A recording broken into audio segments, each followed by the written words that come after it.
Alright, what's up guys? My name is Zach, and for the last week I've been driving the 2025 Lexus NX450h Plus Luxury. Up front is a 2.5 liter inline-4 as well as a plug-in hybrid system, and down below is a CVT. Now I am super excited to be making this video because I've spent the last week driving the NX, but I also spent the previous week driving the RX 450h. So we're going to be doing a lot of comparing and contrasting between these two vehicles because they share a lot in common, but the RX is a little bit more expensive. So we'll dive into why that might be a little bit later on. But if you would like to submit your own vehicle and have it reviewed here on the channel, you can head on over to my website, zackpradel.com/submit. It's a quick and easy submission form. It takes under a minute to fill out, and I come out to you. And if you'd like to see all my videos weeks or sometimes months in advance, you can head on over to my Patreon for only $5 a month,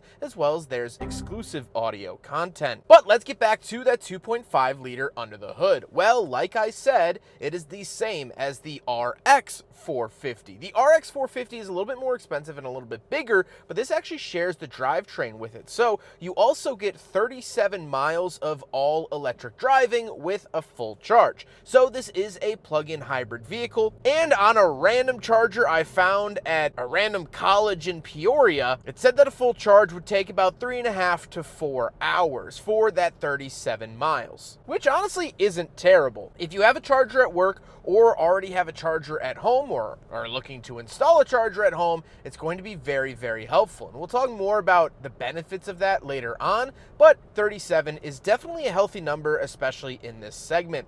Like I said, paired to it is a CVT. It's fine, it does the job, and I don't have any complaints. Last but not least, the NX450h Plus is all-wheel drive.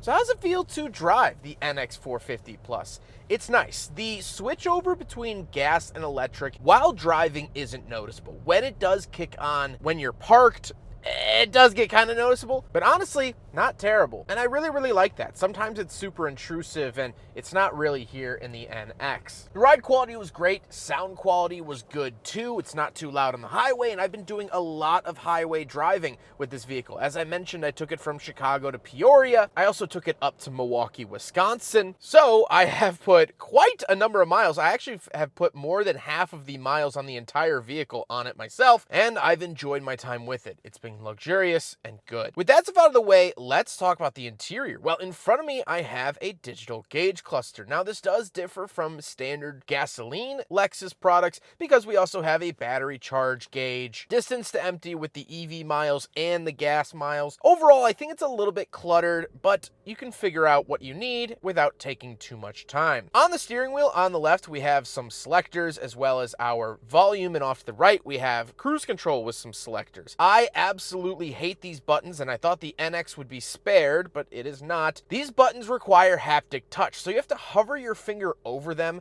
and either look on the gauge cluster or the head-up display to see what they're going to do before you can click it. So even if the button is mapped out to be skip track, you have to wait a second until it says, hey, do you want to skip track? And then you go, yes, I do. And it just takes longer than needed, and same with the cruise control options. The overall steering wheel is nice. We do have paddle shifters around the back, and off to the left, we have a climate control vent, gauge dimmer switch, and odometer reset, as well as our gas cap release and tailgate release. Moving on to the door, we have our Mark Levinson sound system, 3 levels of memory seats, power mirrors, power locks, and power windows.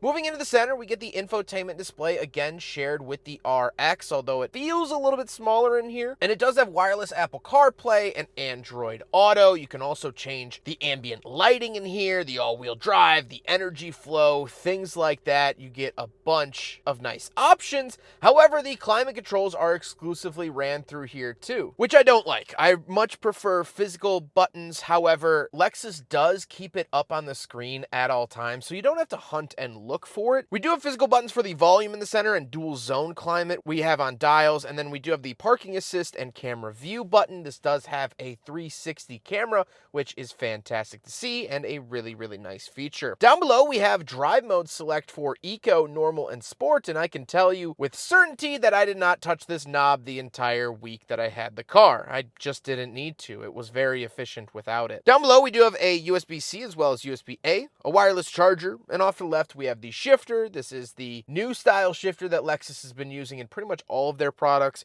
Left and forward for reverse, left and back for drive. And then we have buttons for our traction control off, off-road mode, our hold charge, our auto, EV, and hybrid button, power parking brake, and brake hold. Off to the right, we do have cup holders, so we will do a big friggin' bottle test, but as its older siblings and younger sibling, the UX, have shown, they unfortunately all fail.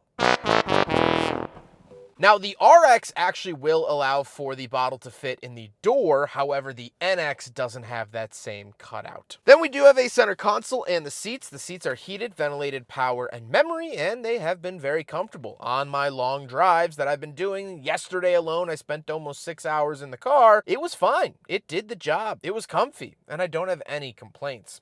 However, speaking of seats, we do have back seats, which is where I assume we'll start to see a little bit of size restraint. So let's go do a back seat review. Found it! This is where the NX differs from the RX. Not as much room in the back seat. Now, I still fit okay. I'm 5'11", not a small guy. My knees are barely brushing the seat in front of me when I do put them together, but my head's still not hitting the ceiling, even with my glasses on.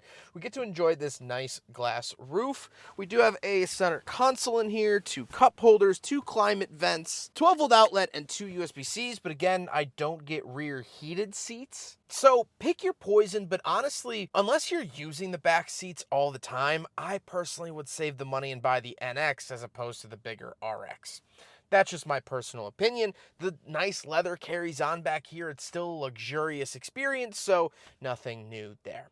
Let's hop into the very back. We'll take a quick look at the trunk and cargo space, and then we'll talk about the looks. Right around the back of the NX450h Plus, button down there, and we do have a power-operated tailgate, which is pretty responsive and relatively quick.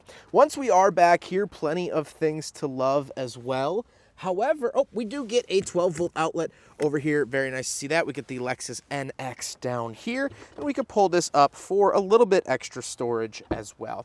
We get this nice privacy cover. Well, maybe it's not super nice, but we get a privacy cover, and that's pretty much it.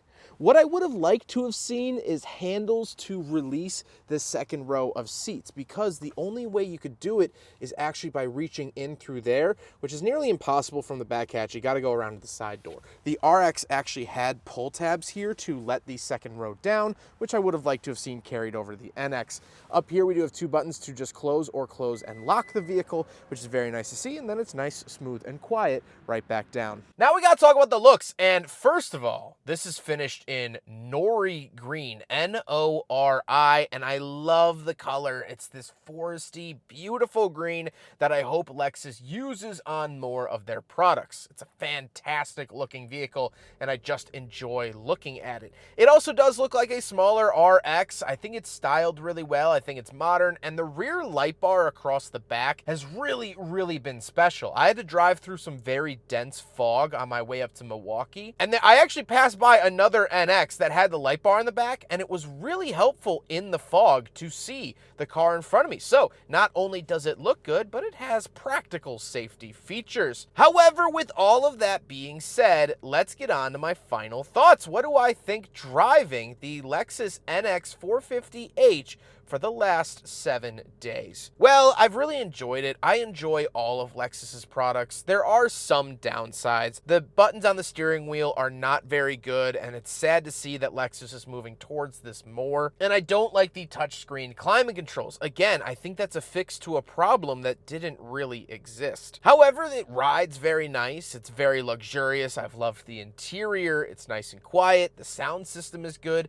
and the plug-in hybrid is just great for life. When I was down in Peoria, I was able to charge up, get a full charge, and drive a good chunk of my ride home on EV power, which is efficient and fuel saving. And I'll be making an entire video about plug-in hybrids just as a whole, but I think it's a really smart way. You're not depending on one powertrain or the other to get you where you need to go. Electric cars are good, but charging them's a hassle, and gas cars are good, but they emit a decent amount of pollutants. So this is kind of the best of both worlds, and I really enjoy that. However, the final downside is the price tag. At $66,000, that's a pretty steep price for a vehicle like this. Now, its RX older sibling was well up into the 70s when I drove it. So you are getting a decent benefit for buying this. When driving, I genuinely cannot tell the difference between the RX and NX. This does feel a little bit smaller on the road, but that is literally it. The powertrain's the same. The features are the same. The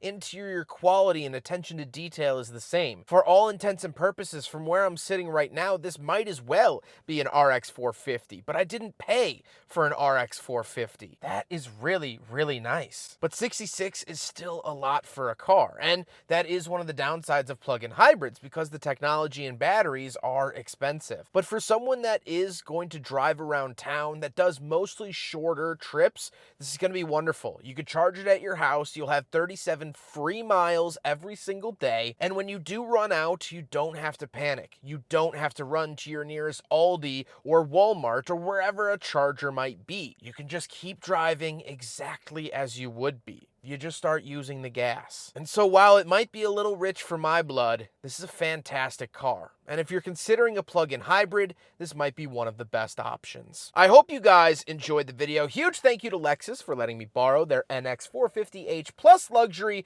for the last 7 days. Huge thank you to Drive Shop for facilitating the cleaning and delivery of the vehicle. And of course, the Midwestern Automotive Media Association. But I hope you guys enjoyed the video. Don't forget to rate the video, comment on the video, and subscribe if you really liked it. Take care, guys.